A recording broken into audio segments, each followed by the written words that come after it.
한 주 동안 평안하셨습니까? 네. 잘 지내셔서 이렇게 예배의 자리로 인도하신 하나님께 감사드리고요. 서로 인사 먼저 나누겠습니다. 안녕하십니까? 네. 잘, 네. 자, 오늘 본문의 말씀의 제목은 참으로 행복한 사람입니다. 오늘 시작에 보면 복 있는 사람은 그랬는데 어떤 사람이 참으로 행복한 사람인가를 오늘 1절부터 6절의 말씀을 통해서 상고해 보도록 하겠습니다. 여러분은 행복하십니까?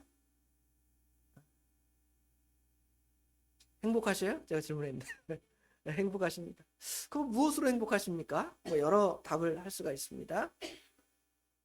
자, 오늘 이 1절부터 6절의 말씀을 통해서 우리가 참으로 행복한 사람인지 또 무엇으로 행복한지 같이 결론을 맺어보도록 하겠습니다.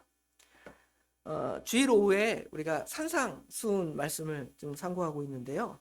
그 산상수훈의 시작은 팔복으로 시작을 합니다.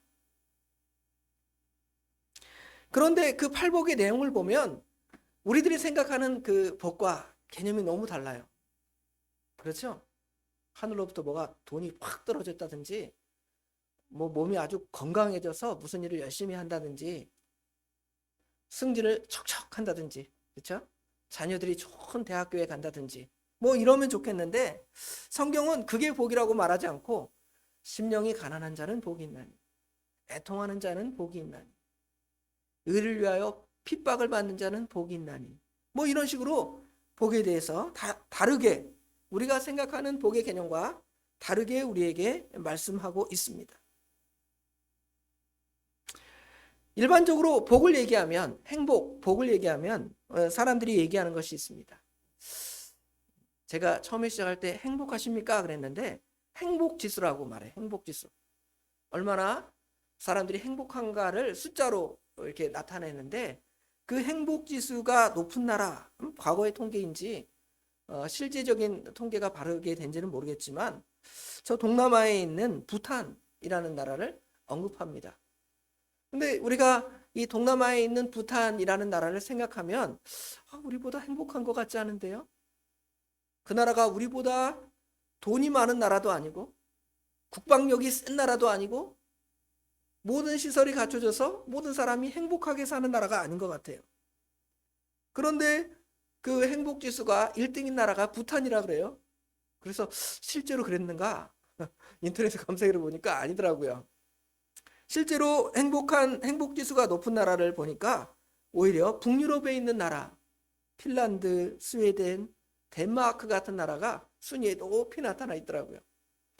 과연 왜 이 부탄이라는 나라가 행복지수가 높다고 했는지 어떤 다른 통계를 가지고 계산했는지 모르겠는데 이런 나라가 행복지수가 높다 이렇게 또 뉴스기사 또 인터넷 기사에 보면 나옵니다. 그럼 아까 말한 이런 북유럽의 그런 좋은 나라들의 그 공통점들이 뭔가를 보니까 첫 번째로는 강력한 복지, 의료 시스템. 복지가 잘 돼 있어요. 무상교육, 무상의료, 또 실업수당이 많습니다. 그리고 촘촘한 사회 안전망, 어디로 가나 병원 갈 수 있고 또 어떤 병을 치료할 수 있는 그런 것이 행복지수가 높은 나라다 이렇게 말합니다. 두 번째로는 일과 삶의 균형. 사람들이 일도 하고 우리 여가도 즐길 줄 알아야 되는데 우리나라는 옛날에 일만 많이 하잖아요. 아침부터 저녁까지. 하루에 막 12시간도 일하고 주당 100시간 이상 길게 오랜 시간을 일을 합니다. 그런데 복지국가는 그러지 않다는 것이지요. 근로시간도 짧고 휴가도 자기 마음대로 할 수 있고 또 회사도 아침 10시부터 가서 오후 한 5시, 6시 그렇게 할 수도 있고 아니면 아침에 일찍 출근해서 한 점심때쯤 끝내고 나머지를 이렇게 쉴 수 있는 그런 거. 이거 얼마나 좋은 회사일까? 나 그런 회사 취직하고 싶어. 그러죠? 그 다음에 높은 사회 어떤 신뢰, 국가, 정부를 보면 서로 이제 투명해요. 모든 것이. 또 시민들 간에 서로 싸우지 않습니다. 우리나라처럼 정쟁이 높거나 나는 좌파야, 나는 우파야. 그러면서 교회에서 막 싸워요. 교회에서 목사가 설교 시간에 나는 좌파입니다, 나는 우파입니다 못해요. 그러면 성도들끼리 막 다툼이 나요. 그렇죠? 서로 신뢰하지 않습니다. 환경과 자연 친화적인 정책들, 친환경 에너지를 사용하든지 환경이 아주 깨끗해요. 뭐 황사가 와서 우리를 괴롭히지 않습니다. 그 다음에 공동체 중심의 문화, 가족과 지역사회가 긴밀하게 연결된 삶, 이런 것들을 행복지수가 높은 나라가 가지고 있어요. 그럼 제가 이 시간에 우리나라가 이래야 됩니다, 이걸 지금 얘기하고자 함이 아니라 성경에서는 과연 어떤 것이 행복이고 어떤 것이 복이고 어떠한 것이 은혜인지를 오늘 시편 기자가 설명을 해주고 있는데, 이 말씀을 통해서 우리가 참으로 행복한 사람이구나, 내가 복받은 사람이구나, 이거를 깨닫는 시간이 되기를 원합니다. 자, 성경이 말하는 복의 정의에 대해서 여러 의미를 좀 살펴보겠는데요.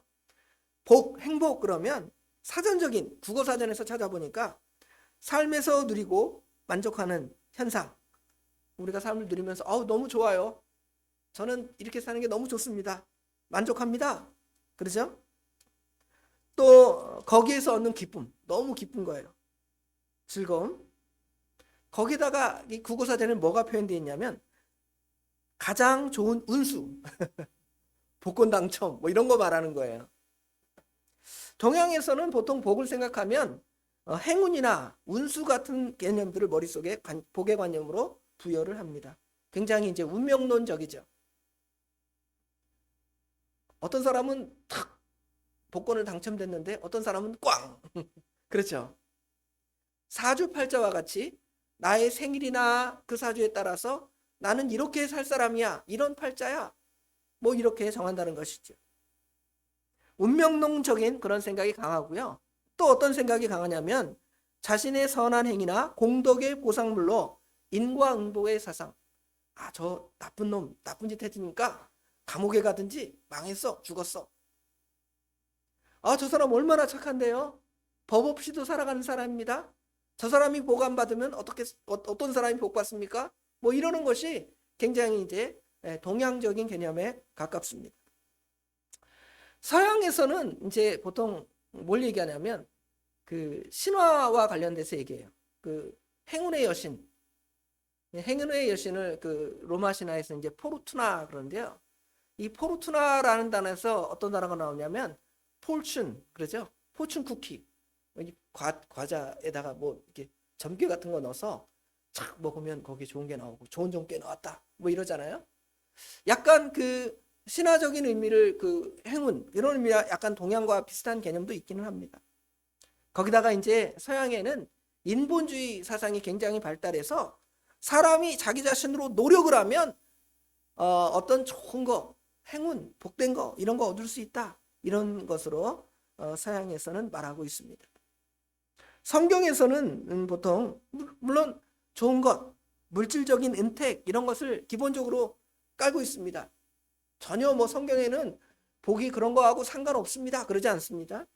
구약 성경에는 분명히 아브라함도 복을 받았고 이삭, 야곱, 욥, 믿음의 사람들이 경제적으로 윤택함을 누리거나 아니면 다니엘과 같은, 요셉과 같은 사람은 관직으로도 높은 관직에도 올라가기도 했습니다. 그렇죠? 이런 개념도 있지만 우리가 원어적인 의미에서 좀 살펴보면 그 헬라어에서의 그 팔복에서 나오는 단어는 마카리오스라는 단어인데요. 이런 단어는 어떤 의미냐면 복된 상태, 행복한 상태, 만족한 상태. 나는 행복합니다, 노래 있죠? 나는 행복합니다 노래 있죠? 행복한 그 상태를 말하는 거예요.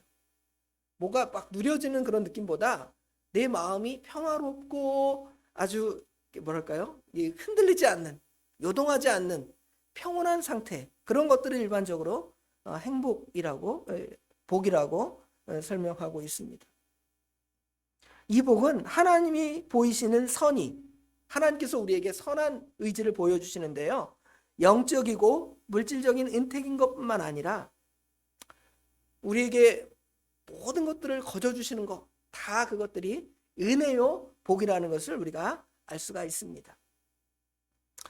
오늘 시편 1편에 나오는 히브리어는 아쉐르라는 단어인데요. 이 아쉐르라는 말은 히브리어 동사 아샤르라는 동사에서 파생된 단어인데 그 동사는 어떤 의미를 갖고 있냐면 똑바로 간다, 인도하다, 바로잡다, 행복하다, 행복하다고 말해주다, 행복하다고 선언하다, 복되다고 칭하다, 복받다, 이런 여러 가지 의미를 가지고 있습니다. 자, 오늘 시편 1편의 시편 기자는 어떤 사람이 복되다고 했는가를 이렇게 보면 여기 1절과 2절에 보면 복 있는 사람은 하면서 이런 사람은 복 없는 사람이고 이런 사람은 복 있는 사람이다, 이렇게 정의를 해주고 있습니다. 시편 1편은 이 시편 150편의 뭐랄까요? 서론격에 해당돼요. 여러분, 시 하면 어떤 느낌이 드시죠? 시. 약간 감성적인 이미지가 있잖아요. 그런데 여러분, 이 시편 1편을 딱 읽을 때 어떤 느낌이 드십니까? 감정적으로 뭔가 이렇게 뭐가 막 느낌이 옵니까? 처음에 시작해 보니까 무슨 죄인이 나오고 악인이 나오고 오만한 자리가 나오고 심지어 어떤 단어가 나오냐면 율법이라는 단어가 나와요. 어때요? 굉장히 딱딱하고 규정적이고 뭔가 우리를 옥죄이는 듯한 느낌의 그 단어가 시편 시작에 탁 나오는 거예요. 무슨 시가 무슨 그게 시야. 시라는 것은 자연의 아름다움을 노래하고 또 연인들의 사랑을 말하고, 그렇죠? 이런 것들이 시인데 이 성경의 시에는 이런 것들이 처음에 시작하면서 시가 아니다, 이렇게 생각을 합니다. 또 문제는 우리가 시편을 배울 때 시를 배우는 게 아니에요. 여러분, 시편 배울 때 시편 저도 쭉 가르쳐보고 배워봤지만 이 시편을 배우면서 굉장히 막 하나님 말씀, 성경 율법 이런 것들을 막 배우는 거예요. 시를 뭐답지 않게 배우냐면 시를 시답지 않게 배우는 거예요. 무슨 말인지 아시겠죠? 그러니까 이 시를 다 이상하게 읽는 걸 수도 있습니다. 여러분은 시를 읽으면서 무슨 논문 한 편을 쓴다든지 시를 읽으면서 옳다 그르다 뭐 이런 감정을 얘기한다든지, 이건 전혀 시하고 상관이 없이 마치 윤리 도덕적인 교과서를 읽는 듯한 느낌. 여호와의 율법을 아침마다 저녁마다 읽은데 이게 무슨 시하고 상관이 있어? 이런 느낌 있죠? 그런데 여기 시편의 기자는 그 시를 뭐로 말씀하냐면 여기 2절에 보니까 여호와의 율법을 즐거워하며 그랬죠. 즐거워한다. 즐거워한다는 말은 뭐하고 관련이 있어요? 감정과 관련이 있고 굉장히 시적인 표현이에요. 여러분, 시를 읽으면서 즐겁고 또 시를 읽으면서 슬프고 또 시를 읽으면서 애통해하고, 옛날에 비가 시일야 방송되고 그렇잖아요. 우리 조선이 망할 때 그 시인이 글을 써서 우리나라가 망하니까 얼마나 통탄스러운가라는 것을 시로 썼잖아요. 그 시예요. 감정이 표현된 거예요. 성경에도 여기 지금 예레미야 에가라는 말은 그 에카라는 그 히브리에서 온 단어인데 에카. 근데 이걸 우리는 한자로 그냥 에가, 슬퍼하는 노래 이런 정도 됐는데 약간의 어떤 막 비탄함이 그 안에 담겨져 있는 거예요. 그런데 우리가 시를 읽을 때 여러분, 성경 읽을 때 기쁘십니까? 시편 읽을 때 기쁘십니까? 아니죠. 시편을 배울 때도 율법책 마치 로마서를 배우는 것 같아요. 로마서. 여러분, 로마서 배울 때 갈라디아서 배울 때 얼마나 율법적이고 딱딱한 느낌이 듭니다. 구약 성경에 그 무슨 성막 몇 규빗 이러면서 이거는 맞아, 이것은 틀려, 이런 느낌이 드니까 전혀 시를 시답지 않게 배우기 때문에 우리가 시를 읽을 때 그 감정이 별로 없는 거예요. 그런데 실제로 시편을 읽어보면 감정이 아주 잘 드러나 있습니다. 시편에 나오는 감정 중에 다윗의 시에 보면 무슨 시가 있냐면 저주시가 있어요. 저주시. 저주. 나를 저렇게 대적하니 저주를 받아라. 하나님이여 저에게 저주를 내리소서. 그럼 우리가 이 성경이 아주 사랑이 없는 나쁜 것인가? 그것이 아니라 이거는 시라는 것은 인간의 감정을 표현하는 거라고 했잖아요. 다윗의 감정을 표현하는 거예요. 그런데 우리는 그 시를 읽으면서 우리 대적이 여기 앞에 나타나 있어요. 여러분 앞에 대적이 있습니다. 그 대적 앞에 당신은 신으로부터 저주를 받으십시오, 이거예요. 그게 아니고 이 시는 누구와 지금 이 시의 저자와 이 시를 고백하는 그 대상, 그 시를 듣는 대상이 누구냐면 우리 하나님이시죠. 하나님 앞에 내 막 그 아픔을 다 토로해 놓는 거예요. 제가 나를 속삭이는데 하나님 저주받게 해주세요. 자기의 감정을 아주 솔직하게 표현하는 거예요. 그래서 여러분 이 시편을 읽을 때에는 그런 감정이 그 안에 딱 포함된 걸 알아야 돼요. 그래서 단순하게 저주를 선언한다든지 뭐 그런 개념으로만 이해해서는 안 됩니다. 다윗은 철저하게 자기에 대한 그 회개의 감정을 말해요. 하나님, 나 잘못했어요.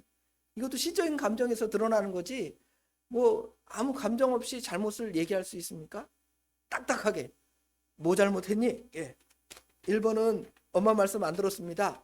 2번은 학교 가서 사고 쳤습니다. 3번은 애들 물건 훔쳤습니다. 그게 무슨 회개하고 상관이 있습니까? 마치 너무 딱딱하잖아요. 무슨 경찰서에 가서 하나님 앞에 경찰서에 가서 조서 쓰듯이 하나님 앞에 그렇게 하는 게 아니잖아요.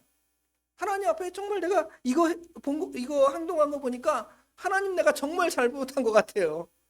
하나님, 이거 내가 그러니까 막 눈물을 뚝뚝 흘리는 거지. 연기하는 걸지 모르겠지만 엄마 아빠한테 매 한 대 안 맞으려고 눈물 뚝뚝 침 발라갖고 이렇게 흘리는 것처럼 보일 수도 있지만 사실 진짜 잘못했으면 그런 마음이 나오겠죠.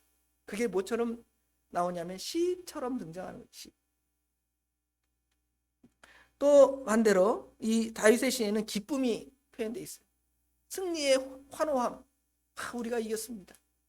우리가 월드컵에서 4강에 진출했습니다. 막 기쁘잖아요. 여러분 기쁘죠? 즐겁죠? 시편 23편에 보면 여호와는 나의 목자시니 내게 부족함이 없어요. 이거 얼마나 그 기쁨의 감정을 우리가 너무 딱딱하게 아무 생각 없이 여러분 시를 읽지 마십시오. 우리는 그 감정을 드러내는 것들을 별로 좋아하지 않습니다. 누가 자기 감정 드러내면 어떻게 해요? 되게 싫어하잖아요. 저 사람 왜 이렇게 자기 속 좀 감추지 저렇게 드러내? 그러잖아요. 그런데 왜 우리나라 사람들이 그 감정을 감추냐면 유교적 정서에서는 감정을 드러내는 것을 좋아하지 않습니다. 그렇죠? 굉장히 그 논리적이고 딱딱하고 그런 이미지의 교육을 받았어요.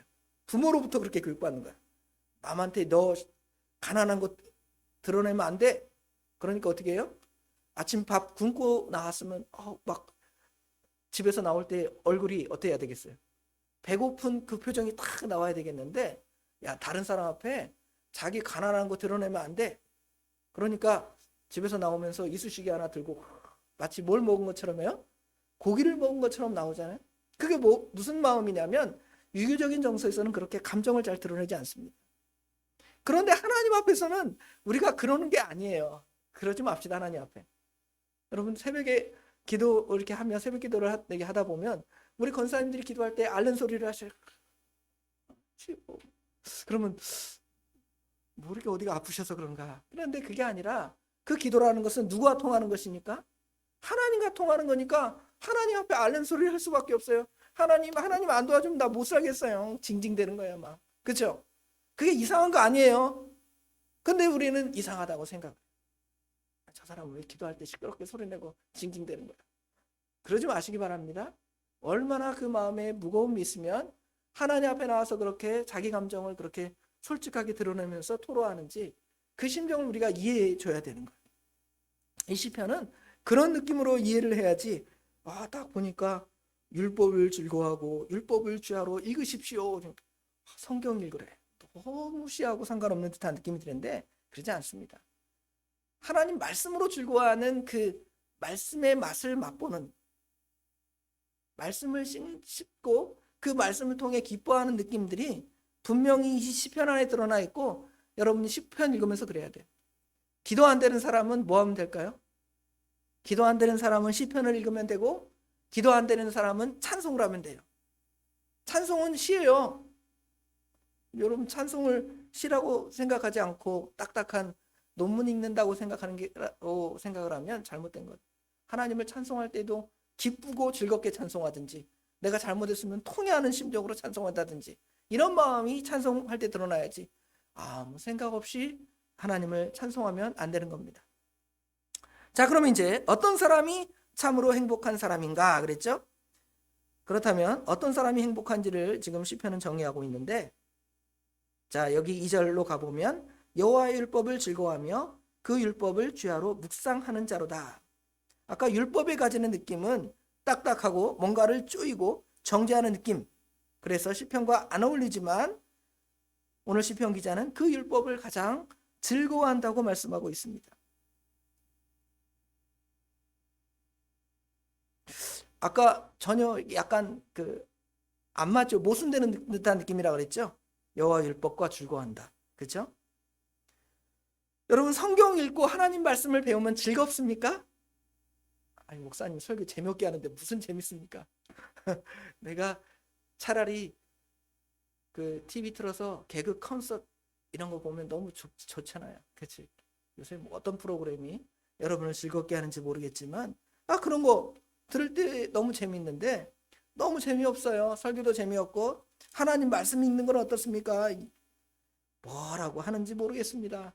창세기 좀 몇 장 읽다가 성경 읽기 끝. 다만 연초에는 하나님 말씀 끝까지 한번 읽어보겠습니다 계획했지만 읽다가 그만두는 경우가 많이 있죠. 그런데 어떻게 이런 것이 이제 우리와 율법이 우리에게 즐거움을 주는가를 좀 생각을 해봅시다. 자, 율법을 하나님이 왜 주셨을까요?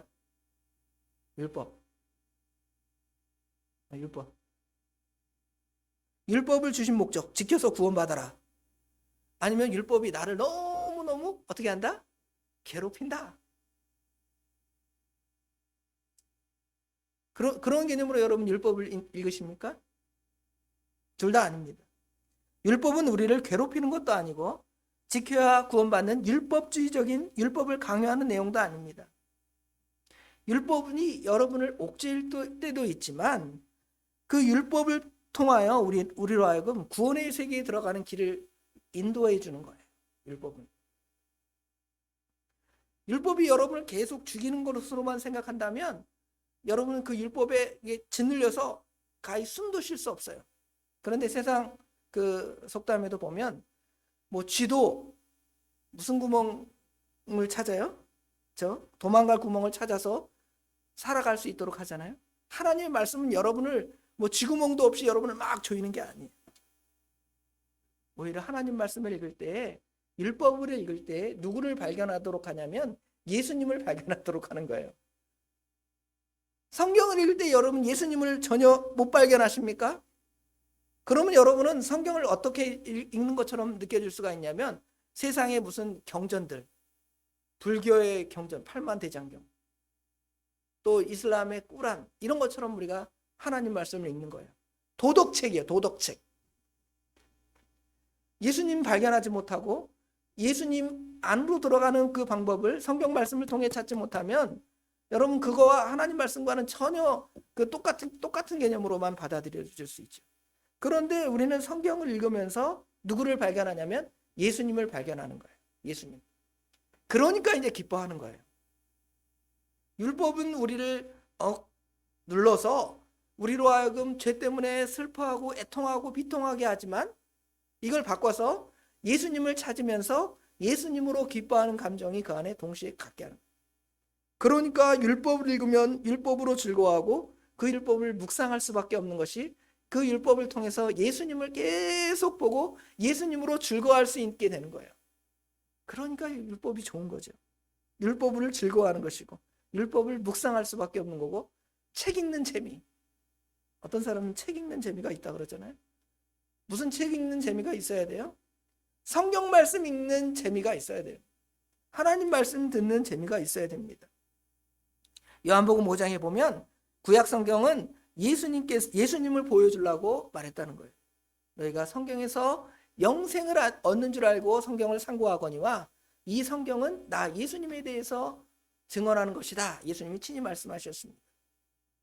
결국 율법은 우리를 죄인이라고 정죄하고 옥죄이다가 우리에게 살구멍인 쥐구멍인 예수 그리스도, 예수님을 쥐구멍으로 표현한다는 건 너무 좀 황당하지만 우리로 하여금 그 예수님을 발견하도록 하는 거예요.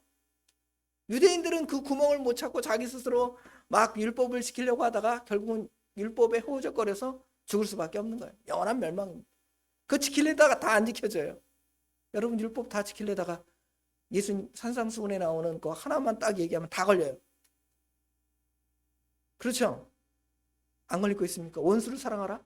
원수는 무슨, 나 내 아들 딸 속색에도 미워하는데 무슨 원수까지 사랑하십니까? 다 걸려요. 그러니까 그것은 너무 나를 옥죄이지만 사실은 그거 너희들 못 지킨다. 이거를 깨닫게 하고, 그러나 예수님께서 계시다. 그 예수님을 믿어라. 그 예수님을 믿고 예수님의 사랑 안에 거하면 우리가 다른 사람을 조금 사랑할 수 있다.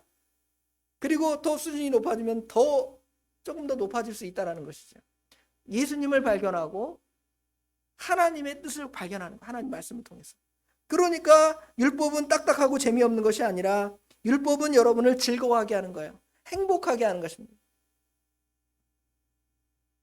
이런 사람은 마치 시냇가에 심은 나무처럼 비유됩니다. 여러분 시냇가에 심은 나무 그러면 여러분 봄철에 돼서 요새 되게 대기가 건조하고 산불이 많이 나잖아요. 그렇죠?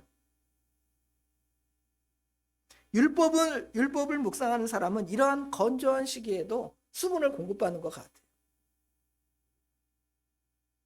아무리 건조해도 물만 있으면 살아남을 수 있어요. 사막에서 내가 물을 많이 갖고 있으면 그 물 먹으면 살아남을 수가 있잖아요. 그렇죠? 그런데 물이 없으면 어떻습니까? 물이 없으면 살아갈 수가 없습니다. 요즘 이란과 이스라엘이 전쟁하는데 거기 지대가 어떤 지대예요? 사막 지대잖아요. 이란, 이라크, 또 이스라엘, 또 그 옆에 있는 이집트. 그 사막인데 우리가 보면 그 사막 뜨거운 데서 어떻게 살아갈까 이러잖아요. 근데 거기에는 물이 있어요. 이란, 이라크에는 티그리스 유프라테스 강이 있습니다. 물이 그냥 저 높은 산에서부터 흘러나와서 물이 늘 차고 넘쳐요. 이 동네는 건조하지만 물이 있으니까 거기서 물 떠 마실 수 있고요. 거기다가 농사를 지을 수가 있습니다. 생존할 수가 있죠. 이집트도 마찬가지예요. 나일강물이 흘러서 차고 넘치면 범람하면 거기다 농사를 지으면 비옥한 땅에서 많은 곡식을 얻을 수 있고 거기서 물을 길러다 씻고 먹고 마실 수가 있잖아요. 생존할 수가 있습니다. 아무리 건조해도. 하나님의 말씀 이런 것들은 우리 예수 그리스도 하나님의 말씀은 우리 건조한 모든 인류들에게 영원한 생수를 제공하는 것 같아요. 그래서 예수님은 나는 생수라고 그러잖아요. 여러분에게 생명을 주시는 물이 바로 예수 그리스도입니다. 예수 그리스도를 통한 사람들은 바로 이렇게 행복을 얻고 기쁨을 얻고 즐거움과 만족을 얻게 되는 것입니다. 그러나 반대로 불행한 사람이 있습니다. 여기 불행한 사람은 악인의 길을 따르고 죄인의 길에 서고 오만한 자리에 앉습니다. 왜 이런 사람들이 될까요? 왜 악한 길을 계획하고 죄인들의 그 길에 같이 서고 오만한 자리에 앉아서 교만하게 나아갈까요? 이 사람들에게 누가 없어요? 하나님이 없기 때문에 그렇습니다. 하나님이 없고 예수님이 없는 사람들은 누구에게 지배를 받을 수밖에 없냐면 마귀에게 지배를 받을 수밖에 없어요. 나는 마귀하고 전혀 상관없어요. 난 예수님과 상관없어요. 그러는데 예수님의 지배를 받지 않고 말씀의 지배를 받지 않는 사람은 마귀의 지배를 받습니다. 그래서 이 세상 어떻게 살아갈 수 있을까 고민하다가 결국은 하나님이 없고 예수님이 없으니까 악한 마귀의 꾀를 받는 거예요. 어떻게 사기를 칠까? 그렇죠? 어떻게 남의 것을 빼앗을까? 이런 악한 마음을 갖는 것이죠. 그래서 그거 좀 얻으면 어때요? 나 이런 사람이야. 대단해. 하고 교만해질 수가 있습니다. 이런 사람들은 죄가 죄인 줄 몰라요. 그게 죄인 줄 모르기 때문에 여기 지금 악한 꾀를 세우고 죄인들의 길에 서고 오만한 자리에 앉는 거예요. 그런 사람에게는 예수님이 필요 없습니다. 성경이 필요 없습니다. 내가 기준이고 내 마음대로 사는데. 이런 사람은 정말 불쌍한 사람들입니다. 이런 사람들에게는 그렇지 않다고 그랬죠. 3절에 나오는 말씀에 반대되는 거예요. 악인들은 그렇지 않으니 오직 바람에 나는 겨와 같도다. 바람에 나오는 겨 후 불어버리면 사라지고 없어지는 거 아닙니까? 이런 사람들이 불행한 이유는 그들에게는 인도자가 없기 때문에 그렇습니다.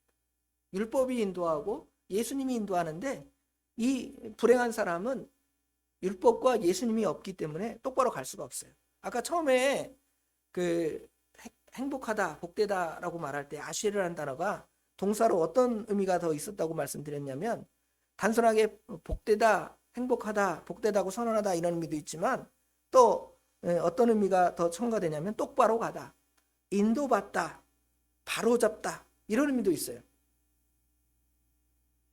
바로 잡혀가니까 행복한 거예요.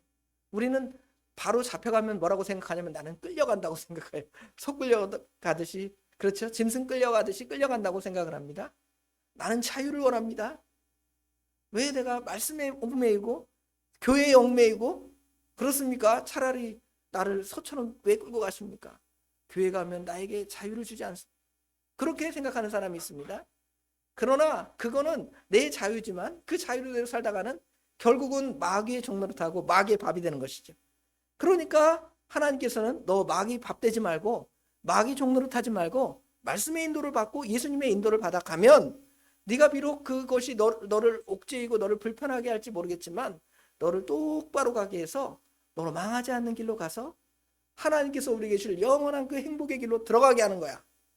그러니까 율법이 좋은 거고 예수님이 좋은 것이지. 그거를 깨달으면 행복한 거예요. 여러분 그걸 깨달았으니까 이전에 나왔죠. 아니면 뭐 하나님 말씀 내가 그렇죠?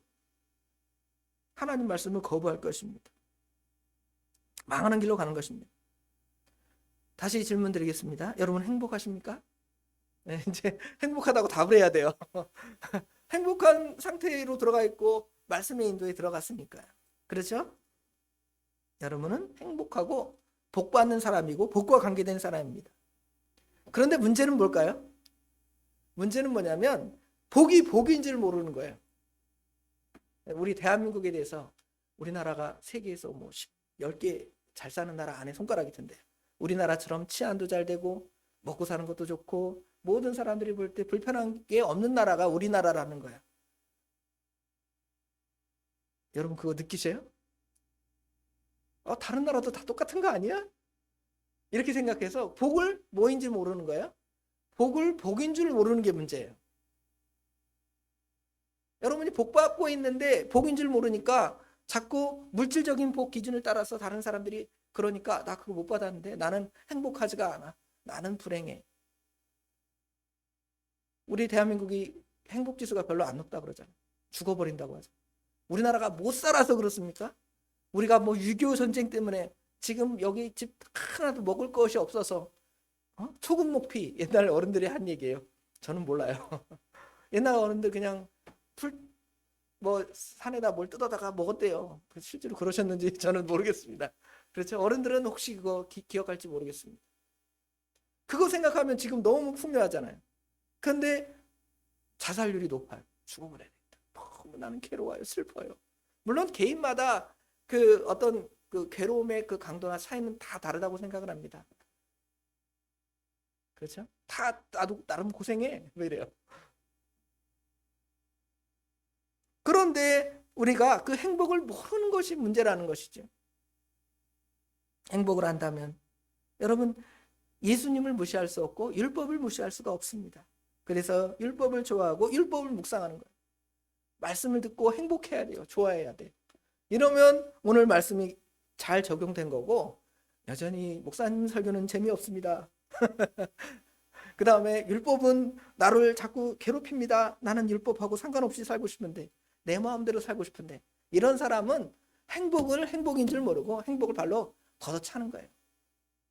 여러분 그 행복 안에서 그 행복의 맛을 누리고 그 복을 누리고 살아가는 저와 우리 예수사랑교회 모든 성도님들 되시길 주님의 이름으로 축원합니다.